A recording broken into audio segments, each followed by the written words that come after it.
Olá, meus amigos, minhas amigas. Aqui nos encontramos mais uma vez para mais um momento de estudo, mais um momento de reflexões acerca do Evangelho do Cristo à luz da doutrina espírita. E por isso, mais uma vez agradecemos a Deus, agradecemos a Jesus, agradecemos aos espíritos amigos. A Deus, precisamos aprender, adquirirmos este hábito saudável de agradecermos pela vida, agradecermos a este Pai que constantemente nos oferta oportunidades para a nossa melhoria, oportunidades para a nossa transformação.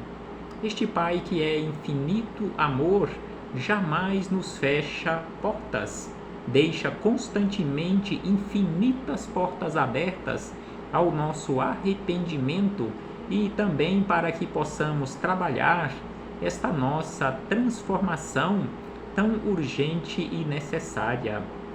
Agradecemos também neste momento a Jesus, nosso Mestre e Senhor, guia e modelo para toda a humanidade, por estes ensinamentos maravilhosos que Ele nos deixou de forma exemplificada, conforme nós encontramos em suas biografias ou em seus evangelhos de amor. Aos espíritos amigos não podemos deixar de agradecer pelo amparo, pela proteção, pela assistência que sempre tem nos dado ao longo da nossa trajetória. E não posso deixar neste momento também de agradecer pessoalmente a cada um de vocês, irmãos e irmãs de jornada, que constantemente se esforçam para nos encontrarmos aqui, nos reencontrarmos aqui neste ambiente virtual, para, mesmo à distância, estudarmos juntos o Evangelho do Senhor. Sejam todos bem-vindos, sejam todas bem-vindas, e que possamos aproveitar da melhor maneira possível mais este momento, mais uma oportunidade que o Senhor da vida nos concedeu. E hoje aqui nos encontramos para estudarmos mais um capítulo do livro Palavras de Vida Eterna, de autoria do Espírito Emmanuel, em parceria com Chico Xavier. E hoje estudaremos o capítulo de número 139, que tem como título Religião Pura. Será que estamos praticando esta religião pura na nossa vida? Então aqui Emmanuel faz um estudo belíssimo, uns apontamentos belíssimos, altamente esclarecedores, com base em palavras do apóstolo Tiago, em sua epístola, belíssima epístola de Tiago. Mas antes de começarmos aqui estas reflexões, faremos mais uma vez leitura do livro Vigiai e Orai, de autoria do Espírito Irmão José, em parceria com Carlos Bacelli. Quero aqui abraçar fraternalmente a todos e a todas, a nossa irmã Neuza Soares, Vilma Guimarães, Alzeni Gomes, Carlúcia Mendes, todos e todas que aqui se fazem presentes, recebam meu abraço fraternal e de imensa gratidão, estendendo este abraço fraternal, além da professora Vilma Guimarães, aos seus alunos que constantemente estudam conosco estes maravilhosos ensinamentos.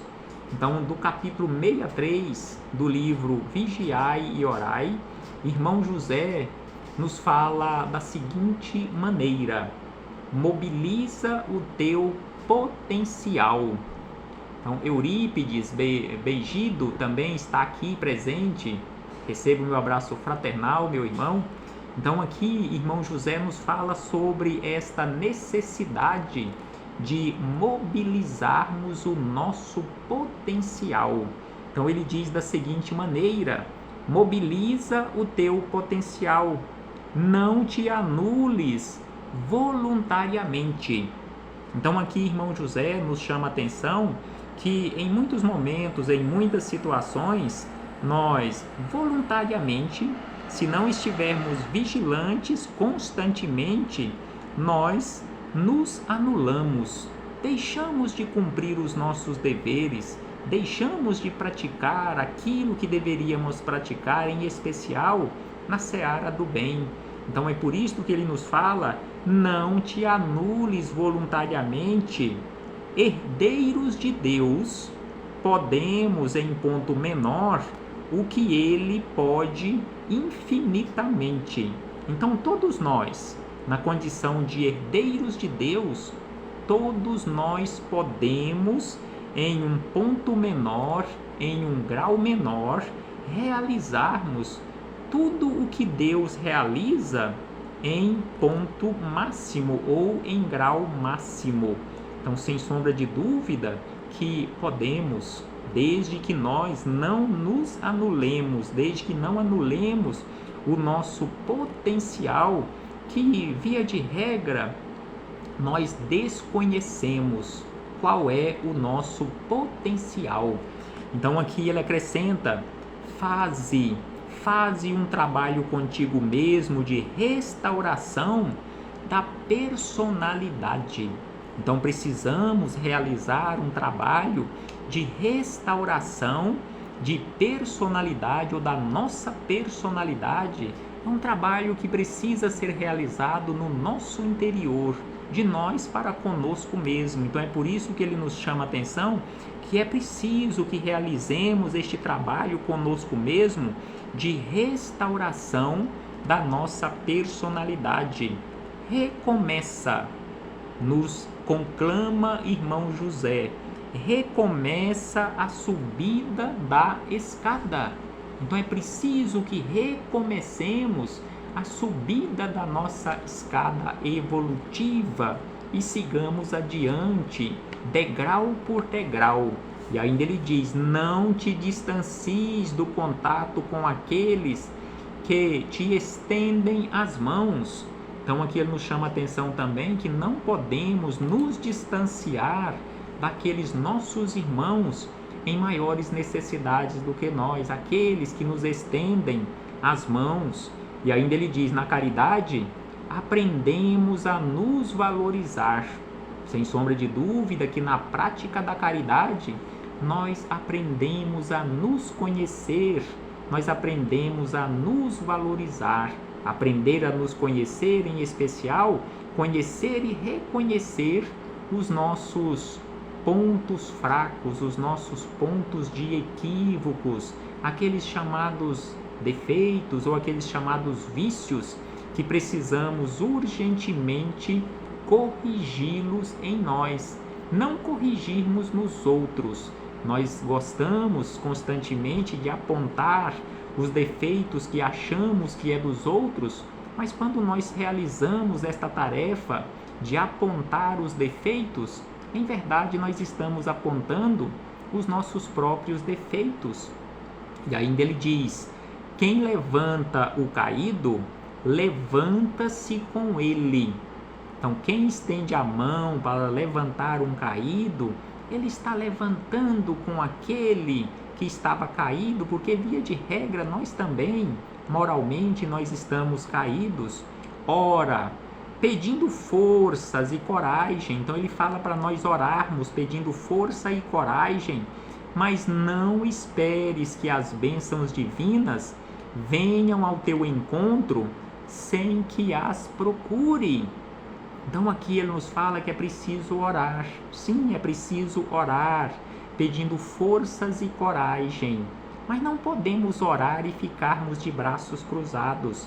É preciso que façamos a nossa parte para que as bênçãos divinas nos encontrem em atividade no bem.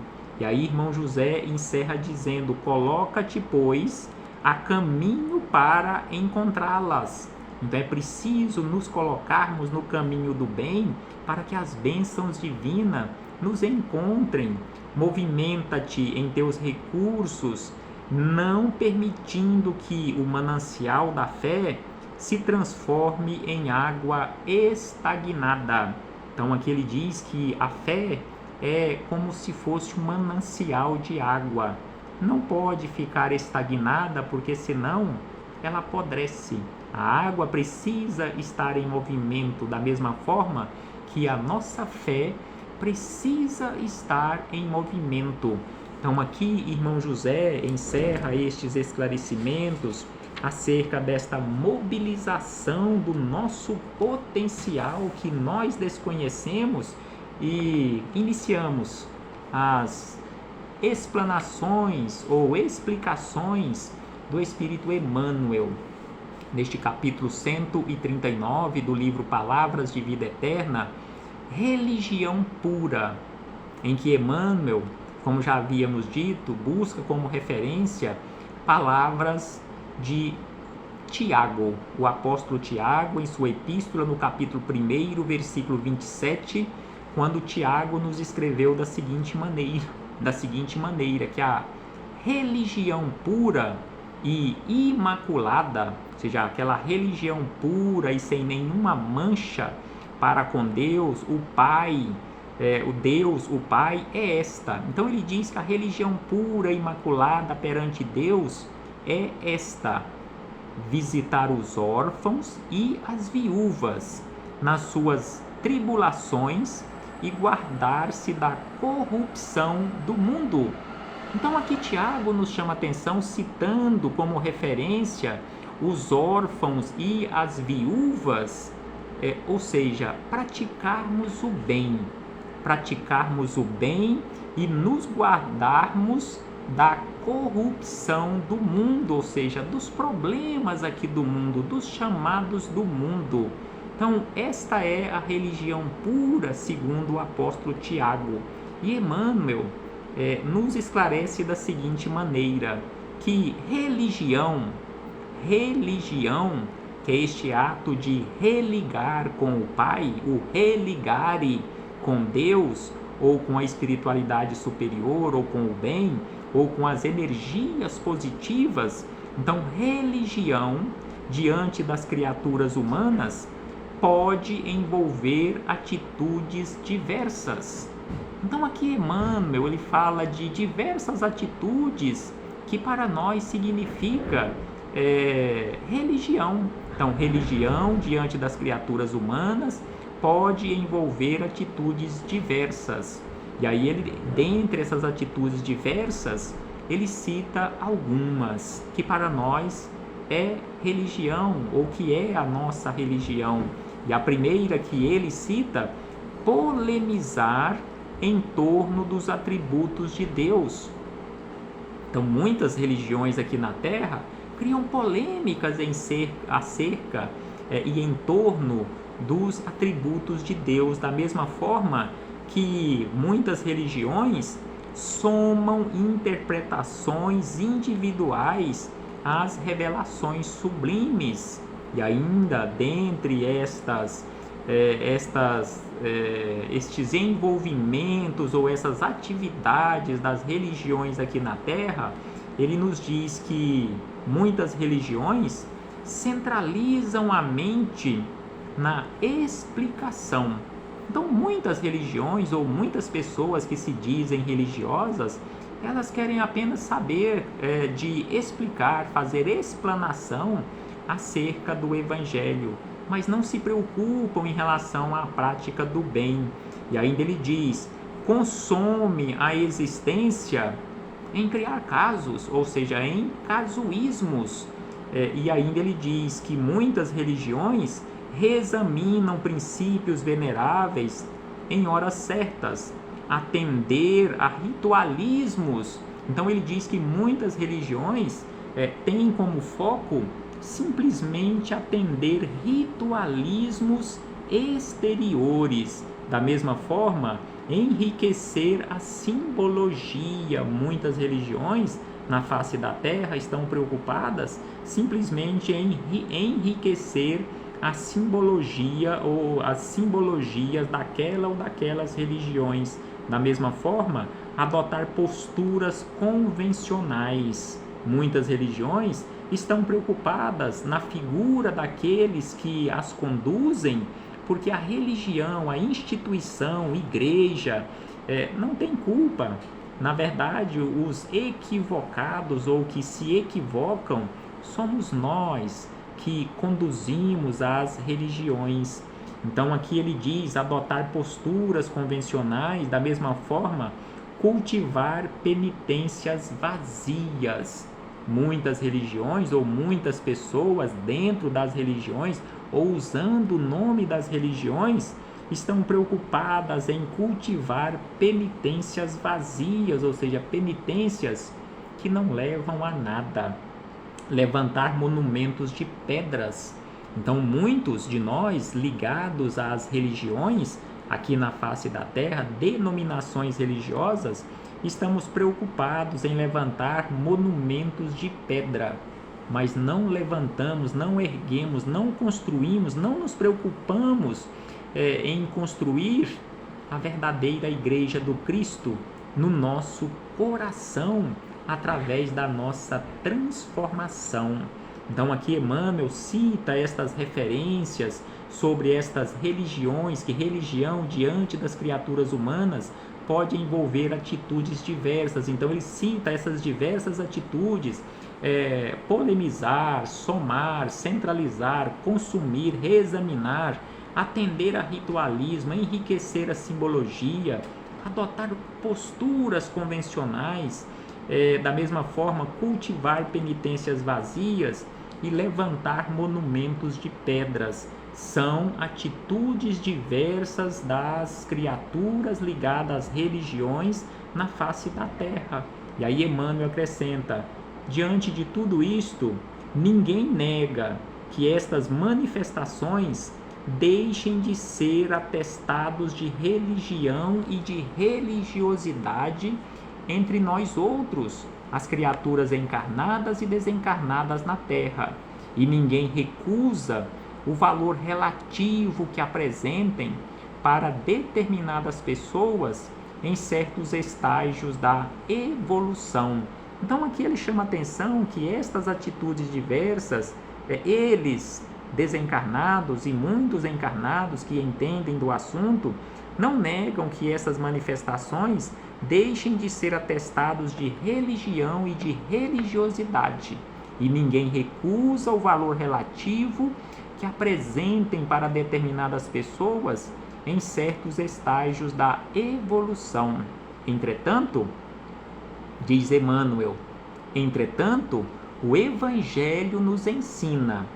Entretanto, o Evangelho do Cristo nos ensina que a religião pura diante de Deus é outra coisa. Então aqui Emmanuel nos chama a atenção que a religião pura diante de Deus é outra coisa muito diferente dessas atitudes que ele relacionou aqui, algumas das nossas atitudes. Então aqui a religião pura é muito diferente destas atitudes que nós adotamos ainda aqui na Terra e que denominamos ser religião ou um ato de religiosidade. Então, entretanto, o Evangelho nos ensina que a religião pura diante de Deus é outra coisa. E aí ele acrescenta que Tiago traça a definição correta.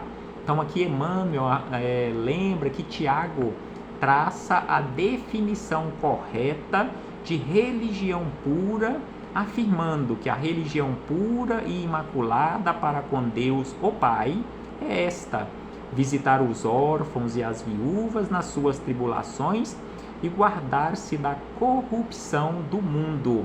E aí Emmanuel encerra estas reflexões dizendo ainda da seguinte maneira, que em suma, ou seja, em resumo, a religião irrepreensível da alma perante a divina providência, segundo nos confirma a doutrina espírita em seus postulados, repousa acima de tudo no serviço ao próximo e no caráter ilibado, ou melhor, na caridade incessante e na tranquilidade da consciência. Então a religião pura diante e perante a providência divina é exatamente o serviço ao próximo, ou seja, a prática do bem ao próximo, e naquele caráter correto, sem nenhum desvio, na prática da caridade incessante e na tranquilidade da consciência. Prática do bem e tranquilidade de consciência. Esta é a religião pura diante de Deus ou perante Deus. Que possamos refletir sobre isto, meus irmãos e irmãs, e, como falamos constantemente, colocarmos mãos à obra, praticando esta religião pura diante da providência divina, nesta prática de serviço ao próximo e da caridade incessante, e também na consciência tranquila, em especial aquela consciência tranquila do dever cumprido, da missão bem cumprida aqui na terra. Paz do Cristo esteja sempre conosco. Abraço fraternal a todos e a todas, e até o próximo encontro. Com a graça e permissão de Deus, nosso Pai, esperamos voltar a nos reunir aqui em breve para darmos continuidade aos nossos estudos e reflexões neste aprendizado constante, nesta busca constante por conhecermos a verdade. Abraço fraternal a todos e a todas, e até breve, em nome do Senhor Jesus.